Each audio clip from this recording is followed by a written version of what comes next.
नमस्कार,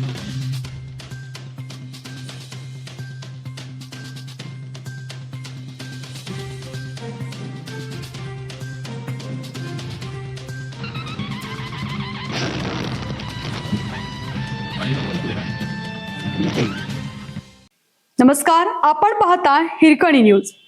हिरकणी न्यूज प्रत्येक क्षण ताज्या घडामोडी आणि महत्त्वाच्या प्रत्येक बातमीसाठी नेहमी तत्पर. सांगलीच्या राजकारणात खळबळ. राष्ट्रवादीच्या 35 जणांचे राजीनामे. मैनुद्दीन बागवान यांच्या विरोधात बंड. स्वीकृत निवडीचा वाद. प्रदेश राष्ट्रवादीचा आदेश डावलून महापालिका स्वीकृत नगरसेवकपदी अशोक मासाळे यांची निवड केल्याप्रकरणी माजी महापौर मैनुद्दीन बागवान यांची पराभूत हकालपट्टी करा अशी मागणी करत मिरजेतील 35 जणांनी आज पदाचे राजीनामे दिले आहेत. यामुळे अजित पवार राष्ट्रवादी काँग्रेसमध्ये वादळ उठले आहे. या प्रकरणाचा अहवाल शहर जिल्हाध्यक्ष पद्माकर जगदाळे यांनी प्रदेश समितीकडे पाठवला आहे. महापालिकेत स्वीकृत नगरसेवक निवडी शुक्रवारी झाल्या. राष्ट्रवादीने स्नेहल सावंत, अशोक मासाळे यांची निवड झाली. प्रदेश समितीकडून स्नेहल सावंत, दिगंबर जाधव यांचे नाव निश्चित करण्यात आले होते. प्रत्यक्षात बागवान यांनी सभेत मासाळे यांचे नाव दिले. हा प्रकार म्हणजे अजित पवार यांच्या निधनाच्या घटनेचा गैरफायदा घेण्यासारखे असल्याचा आरोप जगदाळे यांनी केला आहे. जाधव यांनी तर या निवडीमागे आर्थिक व्यवहार असल्याचा आरोप केला. आज त्याचे अधिक तीव्र पडसाद उमटले.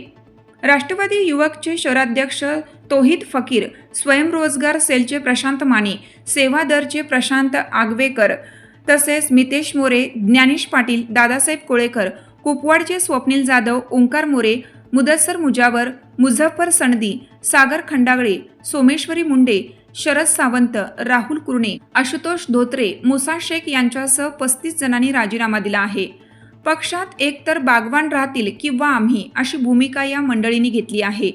युवक राष्ट्रवादीचे प्रदेश उपाध्यक्ष उत्कर्ष खाडे म्हणाले, अनेक लोक अजितदादांसोबत संकटात उभे राहिले. महापालिका निवडणुकीत 16 जागा निवडून आल्या. असे असताना स्वीकृत म्हणून ज्यांचे नाव आले ती व्यक्ती पक्षाचा प्राथमिक सदस्य देखील नाही. यावर कारवाई होईपर्यंत आमचा लढा ताकदीने सुरू आहे. पक्षश्रेष्ठी योग्य न्याय देतील. पदाधिकारी कार्यकर्त्यांची नाराजी साहजिक आहे.